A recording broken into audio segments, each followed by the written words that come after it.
Hello sweethearts. What is your name and how are you? Comment below. I'm Alexa, a kid's storyteller. Today we are going to listen an amazing story that you may not heard before. I swear that will be very fun. Before the story starts you have to promise me that if you like the story you have to like, comment and subscribe my channel to get more videos like it. So let's start. The Tailless Evil Fox. A tale of deception and true wisdom. Introduction. The cunning fox and his deceitful ways.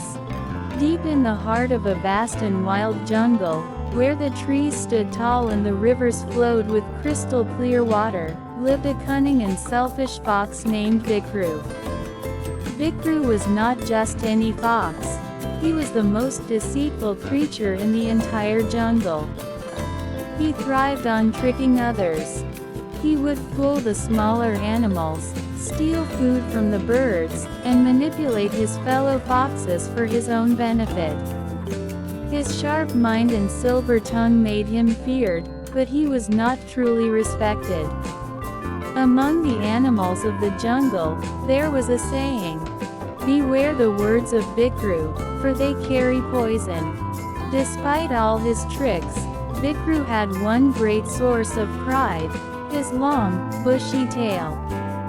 He often flicked it in arrogance, believing it to be the most magnificent tail in the jungle. He would boast about it, saying, "No other fox in the jungle has a tail as grand as mine. It is the sign of my greatness." But fate had a cruel lesson in store for Vikru, one that would change his life forever. The tragic accident. Vikru loses his tail. One evening, as the golden sun dipped below the horizon, Vikru wandered near the hunter's trap zone, searching for food. His hunger had made him careless, and he failed to notice a cleverly hidden snare trap among the bushes. Snap! The metal trap clamped tightly around his beautiful, bushy tail. Vikru yelped in agony, struggling to free himself, but the more he pulled, the tighter the trap held onto him. Hours passed, and as night fell, he realized that there was only one way to escape. With a heavy heart and tears of pain, he made a desperate decision. He bit off his own tail to free himself. Panting and exhausted, he limped away from the trap, but when he finally looked at his reflection in the river, his heart sank.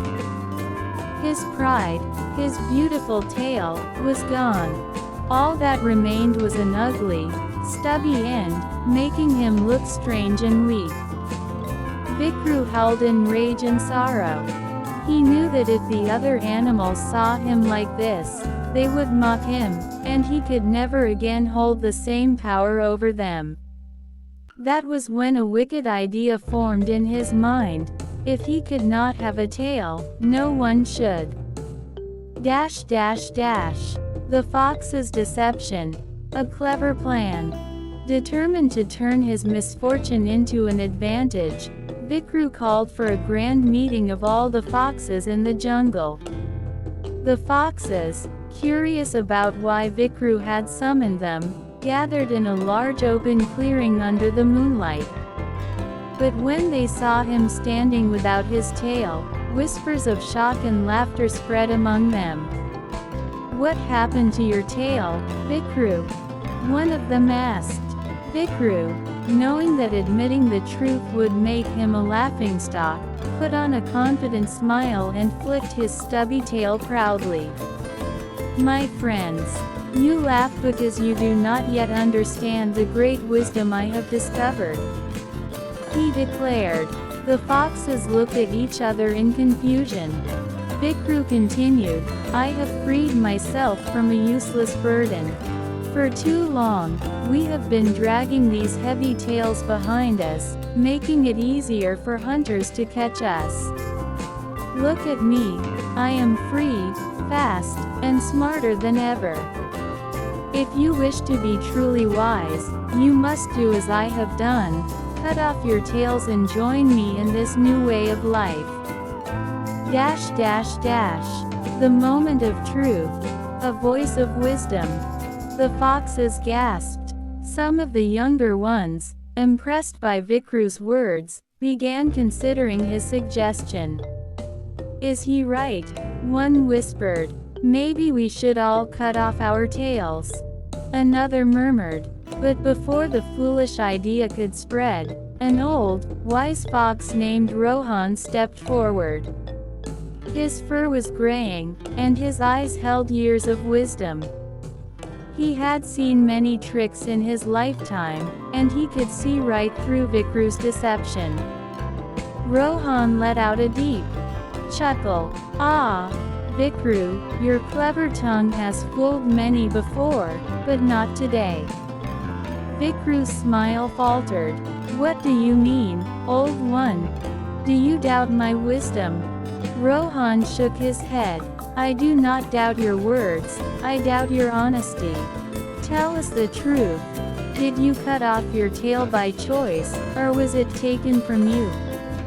The other foxes turned to Vikru with suspicion. Vikru hesitated for a moment but then scoffed. Of course, I did it by choice. Why would I lie? Rohan smiled knowingly. Then let me ask you this.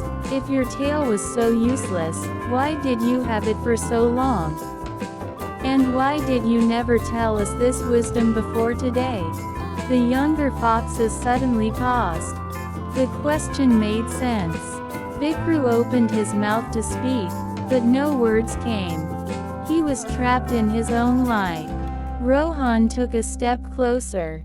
The truth, Vikru, is that you lost your tail and now wish for the rest of us to suffer the same fate. You do not want us to be wiser. You simply do not want to be the only one without a tail. The crowd fell silent. Then, one by one, the foxes began to laugh. They laughed at Vikru's foolishness, at his desperate attempt to cover his own shame. Vikru's face burned with humiliation. His plan had failed. He had not only lost his tail but also the respect of every fox in the jungle. Dash dash dash. The fox's fate. A lonely end. From that day forward, Vikru became an outcast. No fox trusted him, no animal believed his words. He was left to wander the jungle alone, forever reminded of the deception that had ruined him. Meanwhile, Rohan was respected more than ever, and the younger foxes learned an important lesson: never trust the words of someone who only seeks to bring others down to their level. Vikru had lost not just his tail, but his power, his reputation, and his place among his kind. And so, the jungle continued as it always had, with truth and wisdom prevailing over lies and deception. Dash dash dash. Moral of the story: never trust those who ask you to give up something valuable just because they lost theirs. Some people do not wish for you to be wise. They only want you to be as unfortunate as they are. True wisdom is not about making others suffer with you, but about helping them rise above their struggles.